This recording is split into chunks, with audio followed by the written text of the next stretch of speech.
next to interpolate is Congresswoman Migs Nograles. No, Mr. Chair, can I just get a point of clarification before, with all due respect to Congresswoman Nograles, of course. Just very quickly lang. Ma'am Alice, kanina po may pinakitang picture sa inyo si Congresswoman Luistro kung saan sinabi ninyo binabati po ng Chinese community yung tatay po ninyo. Tama po ba yon? Opo. Doon sa, nakalagay din po yung pangalan ko po doon, Your Honor. Ang hindi ko lang po masyadong maintindihan, bakit binabati po yung tatay nyo doon sa poster? Ano po, kasi I don't understand Chinese. What was the reason why they were greeting your father? Your Honor, hindi rin po ako masyado sure doon sa mga nakalagay. I think it's better po na kuha na lang po tayo ng isang translator po para doon talaga. Kasi andun din po yung name ko po, ang understanding ko po dyan. Kina-congratulate po niya ako, yung tatay ko, kasi everyone knows naman po yung dad ko po is a Chinese. So kung kino-congratulate ikaw at saka yung tatay mo, bakit picture mo lang po yung nandun sa poster? Your Honor, I have no idea po. Hindi po ako po yung nagpa-publish po. Okay. Yun lang, Mr. Chair, I just wanted to get clarification because I was wondering why they were congratulating the father and yet it was the picture of Mayor Alice Guo on the poster. Thank you very much, Mr. Chair. Thank you, DS JJ Suarez. Mayor Alice, no? Kilala mo ba yung katabi mo? Ngayon ko lang po siya nakita. Yung katabi ng katabi mo, kakilala mo? Opo, si Cassie. Ba't magkaibigan kayo?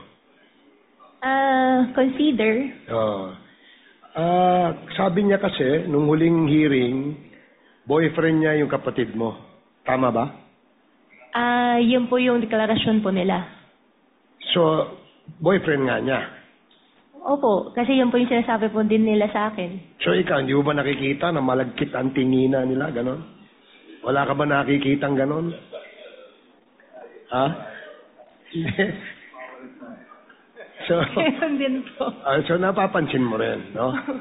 Sige, salamat. Now we'd like to recognize Congresswoman Migs Nograles. You are recognized. Thank you, Mr. Chair. The questions that I will be asking would be addressed to Ms. Alice Guo. Hi, Ms. Alice. Earlier, you were saying na very adamant ka na hindi ka involved in any of the POGO businesses or anything so related to that, correct? Your Honor, opo.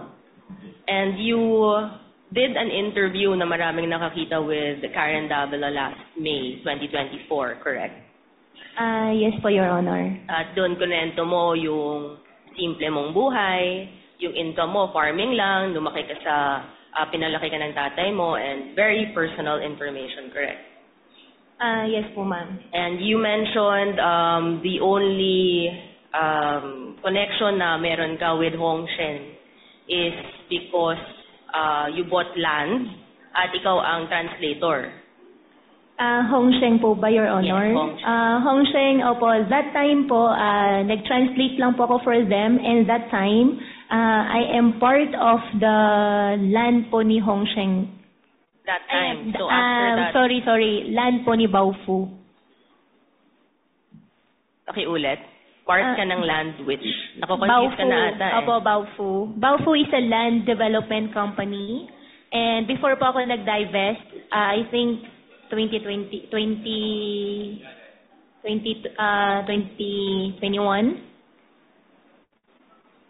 So, yun lang yung sinasabi mo. And you said in this interview that talagang you never entered into any POGO business or relations, correct? And you still stand by that today? Yes, Your Honor. And kanina pinakita ni Congresswoman Luistro yung mga corporations that your family has been involved in. I think, can we show the list of the corporations again? Please, Secretariat. Ito, so mga 12 po yan. And most of that, family members mo, as you mentioned earlier, kasi dapat trusted ang mga nandyan that you work with these corporations, correct? Yes, Your Honor.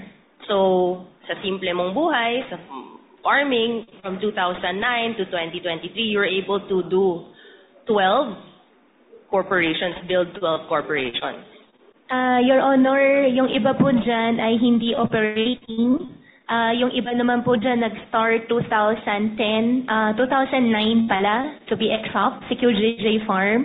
So from 2009 pa po yan at hindi po siya lahat operating po, Your Honor. Okay, you mentioned QJJ Farm. Ito yung pig farm mo. And 2009, you incorporated this kasama ng mga pamilya mo, correct? For the company po, Your Honor, I'm so sorry. I invoke my right against self-incrimination because I have 8 pending cases po on the court, including AMLAC. Pakita na lang natin yung list na lang ng incorporators of QJJ Farm. This is a public document anyway. Secretariat, can we please show? So this is you, a certain Sheila Guo, certain Seaman Guo, which is Wesley Guo. Tama po ba? Ma'am, for the business po, I invoke my right against self-incrimination po. And then, itong si Lin Wenyi, inamin naman po, ito yung girlfriend ng tatay ni Miss Alice na si Jian Dong Guo. And this was 2009. And are you still involved with QJJ Farm? Ma'am, for all the businesses po, I invoke my right against self-incrimination po. Okay. Meron naman din tayong document, yung GIS, which is a public document in 2023, na starting 2023, lahat po involved pa rin yung family niya, Sheila Guo, Seaman Lee Guo, Jian Guo, Lin Wenyi. And pumalit po ang si Alexander Abrenica. Who is Alexander Abrenica, Miss Alice? Alexander Abrenica, wala na po siya business partner pero wala na rin po siya sa QJJ. Isn't Alexander Abrenica your municipal administrator? Before po. Before. So, in-entrust mo sa kanya ang opo. QJJ Farm. For QJJ po, ma'am, I invoke my right against self-incrimination po. But lahat to nag-remain and we can see no na trusted mo talaga at pinasok mo dito ang municipal administrator mo as admitted by you, administrator mo siya. So makikita natin na yung QJJ Farm ay isang corporation na ang pumalit kay Miss Alice Guo ang kanyang municipal administrator. Makikita naman siguro natin madaling utusan, no? So, basically, by 2023, dahil wala ka na sa QJJ Farm, ay hindi mo na pwedeng magamit ang pangalan ng QJJ Farm, anything that has to be linked to you, correct? Ma'am, for the businesses po, I invoke my right against self-incrimination po. Well, incorporate naman po to let the committee know, pag ganito, ibig sabihin hindi na siya kasama ng farm dapat kasi wala na po yung pangalan niya sa mga corporate documents. However, may isang KYC form ang China Bank, Know Your Customer, which everyone, if you have a bank account, ay ginagawa to yearly. Diba? Pakita po natin. 2023, just to remind everyone, dapat wala na po si Miss Alice sa QJJ Farm. However, dito sa China Bank KYC form, dated 2024 ng February, nandito po ang name ni Miss Alice Lial Guo. And nakasulat na siya pa rin, yung business name niya ay QJJ Farm. No? So, kahit na dapat hindi na siya involved sa QJJ Farm, ay mukhang gumagalaw pa rin to dahil nga municipal administrator siguro niya ang pinalit sa kanya, nakokontrol pa rin niya tong QJJ Farm. In fact, with this same bank account ng China Bank na nakapangalan kay Alice Guo, do you confirm that in 2022, you wrote checks, 10 checks worth 10 million each to Baofu Development? Ma'am, I invoke my right against self-incrimination po. Ang So- nakalagay po sa check is 2020. 2020, yes, 2020. Still po, I invoke my right against self-incrimination po, ma'am. But that is your signature. Ma'am, I invoke my right against self-incrimination We have po. documents naman to show that that is the signature, and this is the bank account of Miss Alice Go. So nakaka-alarm na very simple na tao na farming ang kanyang business, and nakapag-issue ng 10 checks na 10 million each, no? Si Miss Alice to Baofu Land Development. You have another business called Q Seed Genetics Inc., correct? Ma'am, for all the businesses po, I invoke my right po. Okay. And the same, since public document naman to, it's almost the same as you can see, Mr. Chair, and to the members, no, na still it's the same people involved, which is also the same, na halos the same nakita natin sa 12 corporations earlier, as we've seen. For this one, sa QSEED, makikita na naman natin sa KYC documents, no, na siya rin lang nag-apply for the bank account. Miss Alice, correct?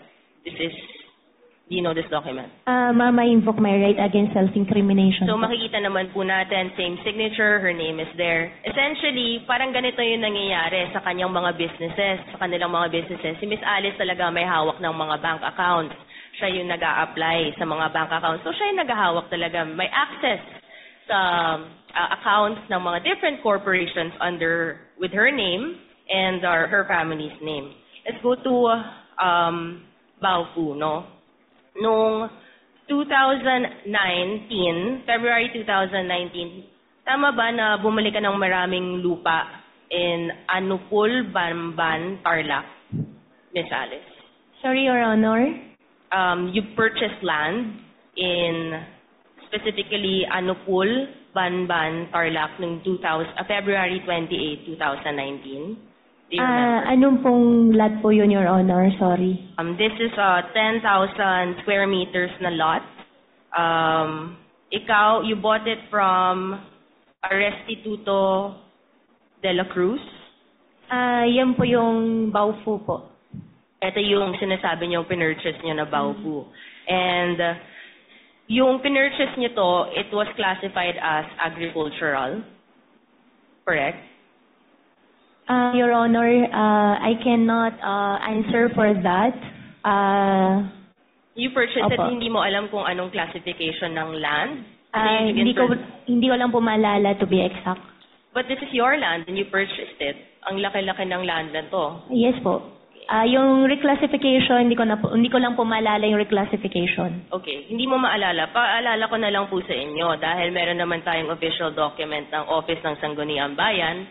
Pakita po natin na kayo po talaga ang lumapit sa Sangguniang Bayan. Hindi ka po mayor neto, tama? Miss Alice? 2019 po, hindi pa po. Hindi pa po. So ikaw yung lumapit for the reclassification a month after you bought the agricultural land to reclassify it to be in commercial para makapag-operate on whatever business is there. For Baofu po, Your Honor, all the answers po may use against me in the